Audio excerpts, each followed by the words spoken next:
Hello friends, welcome to doctors biology. आपण पाहत आहोत क्लास 11th बायोलॉजीमधील बायोमॉलिक्यूल हा चॅप्टर. या लेक्चरमध्ये आपण पाहणार आहोत न्यूक्लिक ॲसिड. पाठीमागच्या लेक्चरमध्ये आपण पाहिलं होतं प्रोटीन्स. ज्यांनी ते लेक्चर पाहिलं नाही त्यांनी इथं आय बटनवरती क्लिक करा. व्हिडिओ आवडल्यास नक्की लाईक करा व चॅनलला सबस्क्राईब करा. ठीक आहे, तर मग बघूया आपण आता बायोमॉलिक्युल्स. त्यामध्ये आपल्याला पॉईंट बघायचा आहे की nucleic acid. Okay, what is the nucleic acid. बघा त्यामध्ये काय काय असतं ते बघू आपण. न्यूक्लिक ॲसिड म्हणजे यामध्ये DNA आणि RNA हे मॉलिक्यूल आपल्याला इन्क्लूड होत असतात. ओके, न्यूक्लिक ॲसिड म्हणजे बघा काय होतं तर Feulgen discover that or Feulgen show that the chromosome contain the DNA. म्हणजे आपल्याला काय लक्षात आलं की सेलच्या सेलच्या न्यूक्लियसमध्ये जे काय क्रोमोझोम असतात त्या क्रोमोझोममध्ये DNA मॉलिक्यूल हे आपल्याला दिसून येत असतात आणि ह्या DNA मॉलिक्यूलमध्ये न्यूक्लिक ॲसिड आहेत. आता ह्या न्यूक्लिक ॲसिडमध्ये 2 नायट्रोजन बेस आपल्याला दिसून आलेत.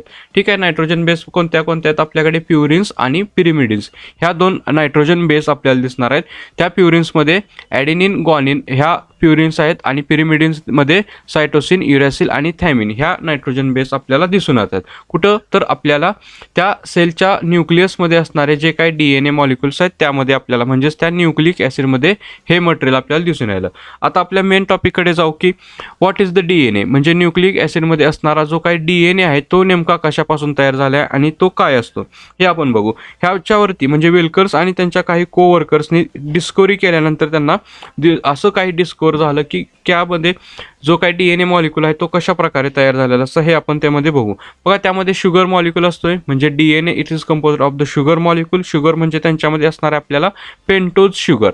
ठीक आहे, पेंटोज शुगर म्हणजे काय, it is the made up from the 5 carbons म्हणजे 5 कार्बन मॉलिक्यूलपासून तयार झालेली पेंटोज शुगर आपल्याला त्यामध्ये दिसून येणार आहे. ठीक आहे, त्याचबरोबर आपल्याला दिसणार आहे फॉस्फरिक ॲसिड. म्हणजे फॉस्फरिक ॲसिड याचा उपयोग हा फॉस्फेट बॉन्ड तयार करण्यासाठी होणार आहे. ठीक आहे, फॉस्फेट बॉन्ड लक्षात येते का. त्यामध्ये बघा काय काय बघतो आपण, शुगर मॉलिक्यूल, फॉस्फेट बॉन्ड आणि लास्टला आहे ते नायट्रोजन बेस. नायट्रोजन बेसमध्ये आपल्याला दिसणार आहेत त्या प्युरिन्स अँड पिरिमिडिन्स. ओके, ह्या प्युरिन्स आणि पिरिमिडिन्स पासून हा DNA मॉलिक्यूल तयार झालेला असतो. लक्षात आलं का. DNA मॉलिक्यूल कशापासून तयार झालेला आहे तर DNA is compose of sugar molecule, त्याचबरोबर फॉस्फोरिक ॲसिड म्हणजेच phosphate bond and nitrogen base या 3 मॉलिक्यूलपासून DNA तयार झालेला असतो आणि ह्याला कलेक्टिव्हली आपण काय म्हणतोय, न्यूक्लिओटाइड. ओके, न्यूक्लिओटाइड म्हणजे nucleotide. What is the nucleotide, it is the made up from the 3 molecule that is the sugar molecule, phosphate bond and nitrogen base. या 3 मॉलिक्यूलपासून न्यूक्लिओटाइड तयार होत असतोय आणि ह्या न्यूक्लिओटाइडपासून DNA तयार करत असतोय.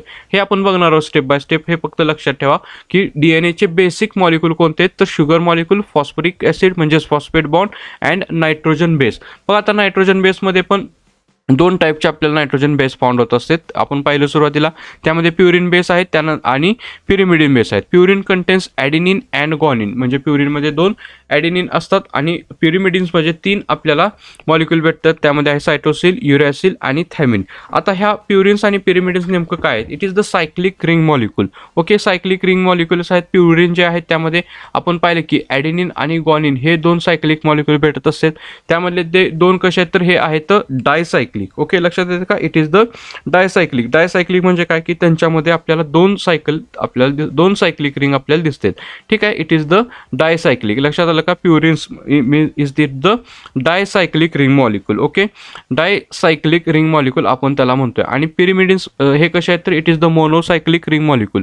ओके, यामध्ये सायटोसिन, युरॅसिल आणि थायमिन हे 3 मॉलिक्यूल आपल्याला भेटत असतात. बघा लक्षात आलं का, काय काय पाहिलं आपण, DNA मॉलिक्यूल कशापासून तयार झाले, त्यामधले जे काय बेस मॉलिक्यूल्स आहेत त्याला आपण न्यूक्लिओटाइड म्हणतोय. Nucleotide it is the made up from the sugar molecule, phosphate bond and nitrogen base. Okay, nitrogen base कोणत्या कोणत्या आहेत, प्युरिन्स आहेत आणि पिरिमिडिन्स आहेत. प्युरिनमध्ये बघतो आपण ॲडेनिन आणि guanine, it is the dicyclic molecule. त्यानंतर पिरिमिडिन्समध्ये बघतो आपण सायटोसिन, युरॅसिल आणि thymine, it is the monocyclic molecule. Next बघू आपण आता की कशा प्रकारे DNAचं स्ट्रक्चर तयार झालेलं असतं. बघा अजून ह्यामध्ये प्युरिन्स आणि पिरिमिडिन्समध्ये आपल्याला बघायचं झालं की यांच्यामध्ये बॉन्डिंग कशा प्रकारे तयार झालेलं असतं किंवा आपण DNA मॉलिक्यूल नेमका कशा प्रकारे तयार होतं. बघा याची डिस्कवरी आपल्याला एरविन चॉफ्री ह्यांनी आपल्याला ह्या DNAचं स्ट्रक्चर कशा प्रकारे तयार झालेलं असतं ते आपल्याला बघितलं की त्यांनी सांगितलं की DNAचा जो काही लॉंग मॉलिक्यूल असतो, ठीक आहे, ह्या लॉंग मॉलिक्यूलला जो काय स्ट्रक्चर म्हणतो आपण त्याला, it is the double standard structure. अशा प्रकारे डबल स्टँडर्ड स्ट्रक्चर असतं आणि ह्याच्यावरती नायट्रोजन बेस अशा अटॅच असतात. ठीक आहे, ॲडेनिन असेल, ग्वानिन असेल, सायटोसिन, ओके ठीक आहे, थायमिन असेल. अशा प्रकारे DNA आपल्याला तिथं स्ट्रक्चर आपल्याला दिसतंय आणि DNA हे आपल्याला ॲडेनिन, ग्वानिन, सायटोसिन हे स्ट्रक्चर भेटतंय आणि RNA मध्ये हा थायमिन रिप्लेस झालेला असतो युरॅसिलमध्ये. आपण RNAचा अभ्यास करत असताना बघू. याच्यामध्ये बघा DNAचं जे काय डबल स्टँडर्ड स्ट्रक्चर आहे ते मेंटेन ठेवण्यासाठी नायट्रोजन बेस इथं आपल्याला इम्पॉर्टंट आपल्याला म्हणता येतील किंवा इम्पॉर्टंट आहेत. कारण का त्यांचा रेशो आपण बघतोय. They also found the nitrogen base that is A+T. म्हणजे ॲडेनिन हा always bind with the thymine. म्हणजे जे काय आपण DNAचं स्ट्रक्चर बघतोय डबल स्टँडर्ड, त्यामध्ये adenine are always bind with the thymine. म्हणजे त्यांच्यामधला हे प्युरिन्स आणि पिरिमिडिनचे स्ट्रक्चर तिथं तयार झालेले असतात. म्हणजे त्यांचं रेशो हा 2:2 या फॉर्ममध्ये आपल्याला दिसून येत असतं. म्हणजे बघा ह्यांच्यामध्ये स्ट्रक्चर किंवा DNAचं बॉन्डिंग कसं असतं किंवा नायट्रोजन बेसचं बाइंडिंग कसं असतं. Adenine are always bind with the thymine. त्याचबरोबर बघतोय आपण guanine are always bind with the cytosine. अशा प्रकारे आपल्याला तिथं स्ट्रक्चर दिसणार आहे. म्हणजे बघा DNAचं जे काय डबल स्टँडर्ड स्ट्रक्चर दिसतं आपल्याला, अशा प्रकारचे जे काय डबल स्टँडर्ड आहे, ह्या स्टँडर्डवरती जर ॲडेनिन असेल, ह्या स्टँडवरती जर ॲडेनिन असेल तर ह्या स्टँडवरती आपल्याला थायमिन दिसणार आहे. जर इथं ग्वानिन असेल तर इथं आपल्याला सायटोसिन दिसणार आहे. परत इथं सायटोसिन असेल, इथं ग्वानिन. म्हणजे अशा प्रकारे त्यांच्यामध्ये पेरिंग झालेलं असतं. Okay, they observed the pyrimidines and purines are always occur in the equal amount. म्हणजे आपल्याला ह्या अमाऊंटमध्ये आपल्याला त्यांचं कॉन्सन्ट्रेशन दिसतंय. म्हणजे त्यांचं जे काय अमाऊंट आहे, 2 ॲडेनिन असेल, 2 प्युरिन असेल तर 2 पिरिमिडिन त्याच्यामध्ये आपल्याला दिसून येतात. ओके, लक्षात येते का? अशा प्रकारे त्यांच्यामध्ये बाइंडिंग हे तयार झालेलं असतं. आपण नेक्स्ट पॉईंट बघणार आहोत, तर स्ट्रक्चर ऑफ DNA. ह्यामध्ये एक तुम्हाला क्लिअर होईल. लक्षात आलं का? बघा आपण काय बघितलं की त्यांच्यामध्ये जे काय नायट्रोजन बेस असतात त्यामध्ये प्युरिन्स आणि पिरिमिडिन असतात आणि त्यांचं बाइंडिंग कशा प्रकारे असतं ते बघितलं. ॲडेनिन, थायमिन अशा प्रकारे त्यांचं बाइंडिंग होत असतं. त्यानंतर guanine bind with the cytosine. Okay, बघा नेक्स्ट पॉईंट बघू आपण, स्ट्रक्चर ऑफ DNA, की DNAचं स्ट्रक्चर कशा प्रकारे तयार झालं असतं. बघा बेसिकली आपल्याला माहित आहे की DNA काय आहे, तर it is the long chain. एक अशा प्रकारची लॉंग चेन असते. It is the made up from the polynucleotide. आता आपल्याला हे कळालं की पॉलिन्यूक्लियोटाइड किंवा न्यूक्लियोटाइड म्हणजे काय असतं हे आपण बघितलं. DNA कशी एक प्रकारची अशा लॉंग चेन बनलेली असते की त्याच्यामध्ये जे काय आपण न्यूक्लियोटाइडचे मॉलिक्यूल पाहिले ते न्यूक्लियोटाइडचे मॉलिक्यूल तिथं आपल्याला दिसून येत असतात. बघा अशा प्रकारे DNAचं स्ट्रक्चर असतं. इथं आपल्याला पेंटोज शुगर मॉलिक्यूल दिसतोय. ठीक आहे, त्यामध्ये एक नायट्रोजन बेस अटॅच झालेला दिसतोय आणि एक आहे तो फॉस्फेट बॉन्ड. असं एक जे काय बेसिक स्ट्रक्चर तयार होते ह्याला म्हणतो आपण न्यूक्लियोटाइड. आणि ह्या न्यूक्लियोटाइडची एक लॉंग चेन तयार होते त्याला म्हणतो आपण पॉलिन्यूक्लियोटाइड आणि त्या पॉलिन्यूक्लियोटाइडला आपण म्हणतोय DNA. ओके, बघा ह्यांच्यामध्ये आपल्याला अजून काय काय बघतोय, शुगर इज डीऑक्सिरायबोज. म्हणजे ह्यांच्यामध्ये जे काय शुगर आपल्याला दिसते ती शुगर कशी दिसते आपल्याला, डीऑक्सिरायबोज या फॉर्ममधली आपल्याला शुगर दिसत असते आणि त्यांच्यामध्ये बेस हा अटॅच झालेला असतो. ओके, बघा इथं बेस त्याला आपल्याला पहिल्या नंबरच्या कार्बनला एक बेस मॉलिक्यूल आपल्याला इथं अटॅच झालेला असतो. ओके, लक्षात येते, base molecule it attach at the 1 number carbon. म्हणजे फर्स्ट नंबरच्या कार्बनला बेस अटॅच आपल्याला झालेला दिसतोय. ठीक आहे, त्यामध्ये बघा ज्या मॉलिक्यूलमध्ये काय काय दिसतंय, एक नायट्रोजन बेस, त्याचबरोबर शुगर मॉलिक्यूल आणि फॉस्फेट ग्रुप असा स्ट्रक्चर आपल्याला दिसते किंवा हे 3 मॉलिक्यूल प्रेझेंट असतात. अशाला काय म्हणतो आपण, न्यूक्लियोटाइड. त्यामध्ये काय काय बघतोय, 1 sugar molecule, phosphate molecule and nitrogen base असा मॉलिक्यूल असतोय त्याला म्हणतो आपण nucleotide. And then what is the nucleoside. So बघा न्यूक्लियोसाइड काय असते, त्यामध्ये नायट्रोजन बेस आणि शुगर मॉलिक्यूल जेव्हा असतोय त्यामध्ये फॉस्फेट ग्रुप अब्सेंट असतोय, अशा वेळेस त्या मॉलिक्यूलला म्हणतो आपण न्यूक्लियोसाइड. लक्षात आले का? बघा न्यूक्लियोसाइड म्हणजे काय, की ज्या मॉलिक्यूलमध्ये शुगर मॉलिक्यूल आणि नायट्रोजन बेस असे स्ट्रक्चर आपल्याला दिसून येतात. अशा प्रकारचं एवढं स्ट्रक्चर जेव्हा तिथं प्रेझेंट असतं त्यावेळेसच्या स्ट्रक्चरला म्हणतोय आपण न्यूक्लियोसाइड. आपल्याकडे अशा प्रकारचे 4 प्रकारचे न्यूक्लियोसाइड आपल्याला बघायला भेटतात. म्हणजे कोणते कोणते बघा, की शुगर मॉलिक्यूल आहे त्याबरोबर ॲडेनिन बाइंड असेल तर त्याला काय म्हणतो आपण, ॲडिनो न्यूक्लियोसाइड. ठीक आहे, शुगर मॉलिक्यूल असेल त्याचबरोबर त्यामध्ये थायमिन असेल, थायमिनो न्यूक्लियोसाइड अशा प्रकारचं आपण त्याला मॉलिक्यूल म्हणत असतो. ठीक आहे, त्यानंतर सायटोसिन आहे, ग्वानिन आहे. हे जे आहेत त्यामध्ये शुगर मॉलिक्यूल आणि नायट्रोजन बेस असं जर स्ट्रक्चर दिसलं तर त्याला म्हणतो आपण न्यूक्लियोसाइड. आणि ह्याला फॉस्फेट ग्रुप जर बाइंड केला तर त्याच्यापासून जे 3 मॉलिक्यूलचं स्ट्रक्चर तयार होतं त्याला म्हणतो आपण न्यूक्लियोटाइड. लक्षात आलं, हे बेसिक आहे. तुम्हाला हे आता परफेक्टली लक्षात ठेवा. अशा प्रकारे हे न्यूक्लियोटाइड तयार होत असतात आणि ह्या न्यूक्लियोटाइडच्या लॉंग चेनपासून आपला हा DNA मॉलिक्यूल तयार झालेला असतो, की ह्याच्यामध्ये पूर्णपणे DNA मॉलिक्यूलमध्ये न्यूक्लियोटाइडचे सिक्वेन्स कंटिन्युअस आपल्याला तयार होत असतात. बघा ह्यामध्ये अजून आपल्याला एक बघायचं आहे की नायट्रोजन बेस कुठे अटॅच झालेला असतो. बघा हा पेंटोज शुगरचा जो मॉलिक्यूल आहे, ठीक आहे, पेंटोज शुगर, त्यामध्ये फर्स्ट नंबरला जे मॉलिक्यूल बाइंड असतात, फर्स्ट नंबरच्या कार्बनला आपल्याला तिथं नायट्रोजन बेस अटॅच झालेली आपल्याला दिसून येत असते. ठीक आहे, फर्स्ट सेकंड ब्लॉक झालं आणि थर्ड नंबरला एक दुसरा नायट्रोजन बेसची आपल्याला फॉस्फेट बॉन्ड आपल्याला तिथं बाइंड झालेला दिसून येणार आहे आणि त्यानंतर इथं 5 नंबरच्या कार्बनला फॉस्फेट ग्रुप तिथं अटॅच झालेला आपल्याला दिसून येत असतं. हे लक्षात ठेवा. ठीक आहे, यामध्ये 1 नंबर, 3 नंबर अँड 5 नंबर हे 3 मॉलिक्यूल बिझी असतात. त्यामध्ये 1 नंबरला नायट्रोजन बेस हा बाइंड झालेला असतो. ठीक आहे, 3 नंबरमध्ये आपल्याला दुसरा न्यूक्लियोटाइड इथं अटॅच झालेला आपल्याला दिसून येणार आहे. बघा इथं तुम्हाला ह्या स्ट्रक्चरमध्ये दिसेल. ठीक आहे, 1 नंबरला नायट्रोजन बेस अटॅच आहे, 2 नंबर ब्लँक आहे, 3 नंबरच्या कार्बनला नेक्स्ट जो काही न्यूक्लियोटाइड आहे त्याचा फॉस्फेट मॉलिक्यूल तिथं बाइंड होत असणार आहे आणि 5 नंबरला पण इथे आपल्याला फॉस्फेट मॉलिक्यूल तिथं बाइंड झालेला आपल्याला दिसून येत असते. म्हणजे लक्षात आलं का, in nucleoside the nitrogen base is attached to the first carbon the sugar and when the phosphate group get attached to the its 5 carbon atom. Okay, म्हणजे त्यांच्या 5 नंबरच्या कार्बनला फॉस्फेट ग्रुप तिथं अटॅच झालेला आपल्याला दिसून येतं आणि अशा प्रकारे एक पूर्ण लॉंग चेन तिथं तयार होत असते. याला म्हणतो आपण पॉलिन्यूक्लियोटाइड. ओके, आणि त्यापासून तयार झाला आहे तो DNA. लक्षात आलं, DNA अशा प्रकारे आपल्याला तिथं तयार झालेला दिसून येत असते. बघा आता ह्याच्यामध्ये जर बघा आपण काय बघतोय आता की जर ह्यांचा जो काय सिक्वेन्स असतो तो अँटी पॅरल आपल्याला दिसून येतोय. बघा इथं जे काय सिक्वेन्स आहे तो अशा प्रकारे म्हणजे अँटी पॅरल आपल्याला दिसून येणार आहे.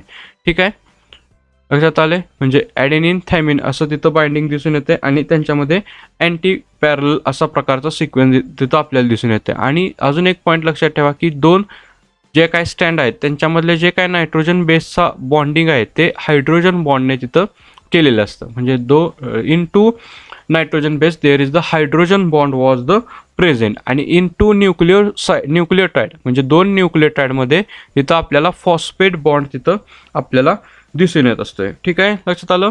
बघा म्हणजे आपल्याला 2 nucleotide are bind 2 nucleotide are bind by the phosphate bond and 2 nitrogen base are bind with the help of the hydrogen bond. हे बॉन्ड त्यांच्यामध्ये लक्षात ठेवा. फॉस्फेट मॉलिक्यूल आहे किंवा 3 नंबरचा जो काय कार्बन आहे इथं कोणतीच न्यूक्लियोटाइड तिथं अटॅच नाही. याला आपण काय म्हणतोय 3 प्राईम.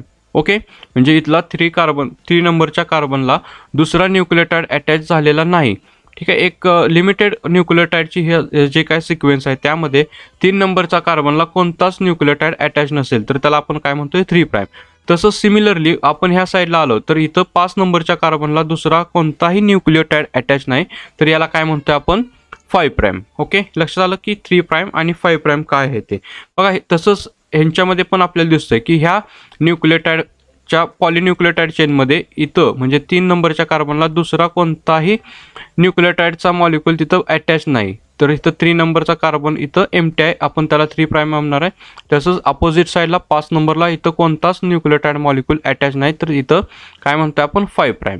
ओके, हे लक्षात आलं. 3 प्राईम आणि 5 प्राईम म्हणजे काय, where there is the no any nucleotide is attached, this empty carbon are called as the 3 prime and 5 prime respectively. Okay, लक्षात आलं. 3 नंबरचा कार्बन एम्प्टी आहे म्हणून आपण त्याला 3 प्राईम म्हणतोय आणि इकडे 5 नंबरचा कार्बन एम्प्टी आहे म्हणून आपण त्याला 5 प्राईम म्हणतोय. म्हणजे हे जे काय सिक्वेन्स आहेत ते असतात ते अँटी पॅरल आपल्याला इथं दिसून येत असतात. ओके, अशा प्रकारे आपण तिथं एक मॉलिक्यूलचा ग्रुप तिथं तयार केलं. 3 प्राईम आणि 5 प्राईम हे काय असतं ते तुम्हाला इथे समजलं असणार आहे.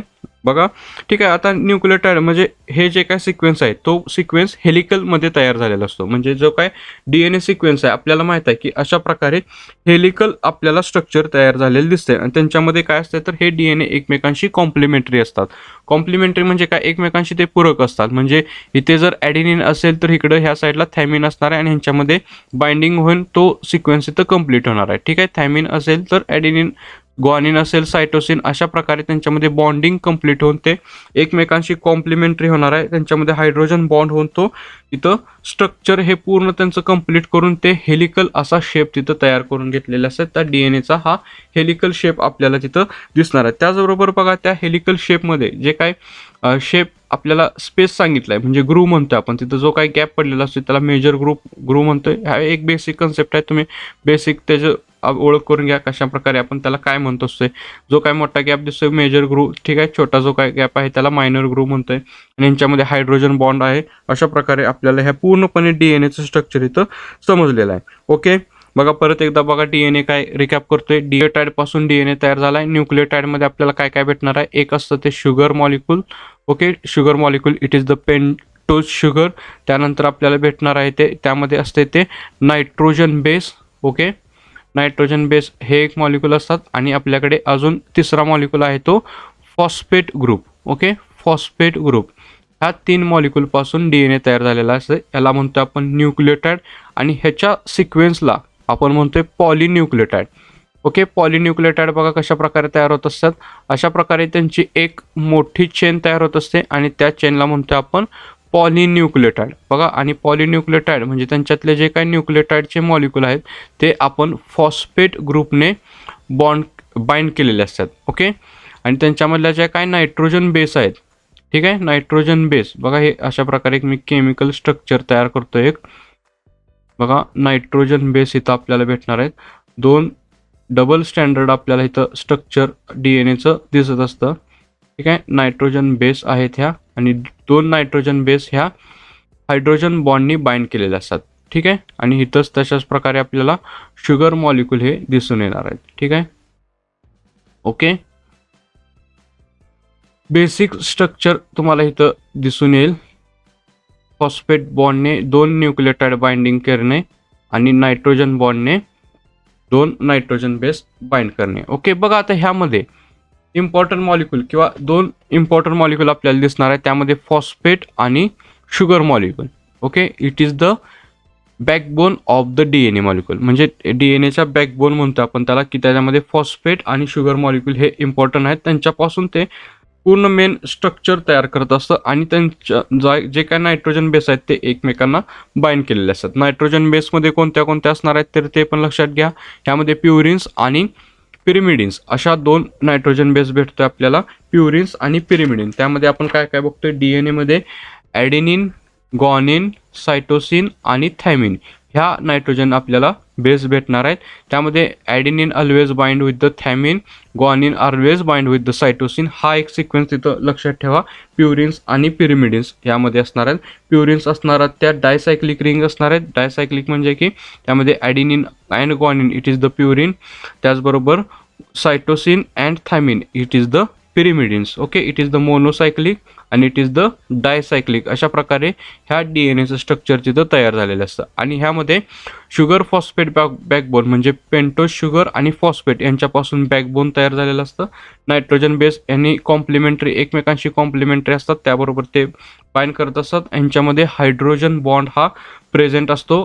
त्याबरोबर जो काय एम्प्टी कार्बन असतो म्हणजे त्याला काय म्हणतो आपण, समजा की ह्या शुगर मॉलिक्यूलमध्ये 5 नंबरच्या कार्बनला दुसरी एक न्यूक्लियोटाइड अटॅच नाही. ठीक आहे, जर इथं न्यूक्लियोटाइड अटॅच नसेल, 5 नंबरचा कार्बन एम्प्टी आहे म्हणून आपण त्याला म्हणतोय 5 प्राईम.